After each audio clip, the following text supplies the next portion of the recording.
আসসালামু আলাইকুম প্রিয় ভিউয়ার্স, আশা করি সবাই ভালো আছেন। আজ আমরা একটি অত্যন্ত গুরুত্বপূর্ণ বিষয় নিয়ে আলোচনা করব, যা আমাদের সরকারি কর্মকর্তা কর্মচারীদের ভবিষ্যৎ জীবনকে প্রভাবিত করবে। নবম পে কমিশন। আপনারা ইতিমধ্যেই জেনেছেন যে সরকারি কর্মকর্তা কর্মচারীদের নতুন বেতন কাঠামো নির্ধারণের জন্য পে কমিশন গঠন করা হয়েছে। এই কমিশনের প্রধান করা হয়েছে সাবেক অর্থ সচিব ও পল্লী কর্ম সহায়ক ফাউন্ডেশনের চেয়ারম্যান জাকির আহমেদ খানকে। কমিশনকে 6 মাসের মধ্যে প্রতিবেদন দিতে বলা হয়েছে। এই 6 মাসের সময়সীমা অনেকেই দীর্ঘমেয়াদী ও সময়সাপেক্ষ ব্যাপার বলে মনে করছেন, আর সে কারণেই সচিবালয় কর্মকর্তা কর্মচারীবৃন্দ নবম পে কমিশনের রিপোর্ট 6 মাসের পরিবর্তে 3 মাসের মধ্যে এবং 20টি গ্রেডের পরিবর্তে 12টি গ্রেড প্রকাশের দাবি জানিয়েছেন। এই দাবিগুলোর পেছনে বেশ কিছু জোরালো যুক্তি রয়েছে। প্রথমত, রিপোর্ট দ্রুত পেশ করার দাবি। কর্মচারীরা মনে করছেন বর্তমান অর্থনৈতিক পরিস্থিতি এবং দ্রব্যমূল্যের ঊর্ধ্বগতির কারণে তাদের জীবনযাত্রার ব্যয় মেটাতে হিমশিম খেতে হচ্ছে।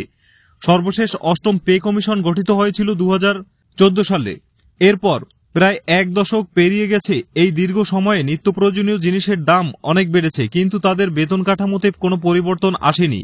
তাই যত দ্রুত রিপোর্ট আসবে তত দ্রুত নতুন বেতন কাঠামো কার্যকর হবে এবং তাদের আর্থিক সংকট কিছুটা লাঘব হবে। এটি তাদের জীবনযাত্রার মান উন্নত করতে সাহায্য করবে এবং কর্মক্ষেত্রে তাদের মনোবল বৃদ্ধি পাবে। দ্বিতীয়ত, 20টি গ্রেডের পরিবর্তে 12টি গ্রেড। বর্তমানে সরকারি চাকরিতে 20টি গ্রেড প্রচলিত আছে।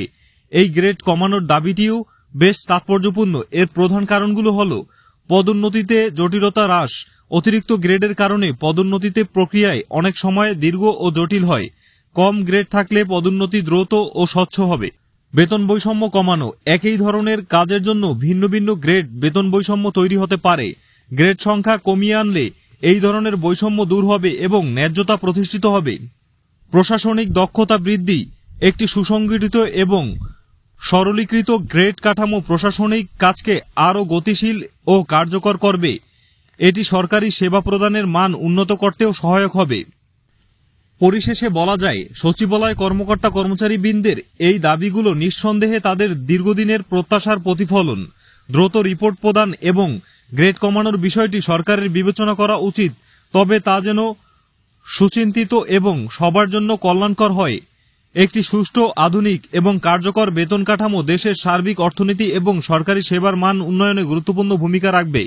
আপনারা এই বিষয়ে কি ভাবছেন? কমেন্ট বক্সে আপনাদের মতামত জানাতে ভুলবেন না।